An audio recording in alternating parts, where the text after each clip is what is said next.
বাংলাদেশে নিত্য প্রয়োজনীয় দ্রব্যের সরবরাহ যেন ভারত বন্ধ না করে সে বিষয়ে আবেদন জানালেন বাংলাদেশের অন্তর্বর্তীকালীন সরকারের পররাষ্ট্র বিষয়ক উপদেষ্টা মোহাম্মদ তৌহিদ হোসেন।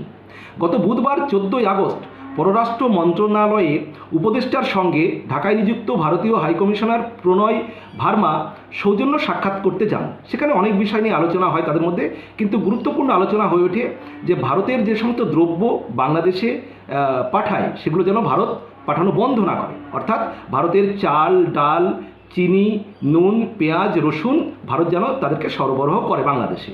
তো যে সমস্ত বাংলাদেশি বন্ধুরা ভারতের পণ্য দ্রব্য বয়কটের কথা বলেন তারা এই বিষয়ে কী বলবেন, এবং সেই সঙ্গে বাংলাদেশের পররাষ্ট্র বিষয়ক উপদেষ্টা তিনি বলেছেন যে বাংলাদেশের মানুষ যেন ভাবে ভারত আমাদের অত্যন্ত ঘনিষ্ঠ বন্ধু, আমরা সেদিকেই সম্পর্কটাকে নিয়ে যেতে চাই, আমরা চাইব ভারত আমাদের এ ব্যাপারে সহায়তা করবে। এ বিষয়ে তাহলে কী বলবেন বাংলাদেশের বন্ধুরা?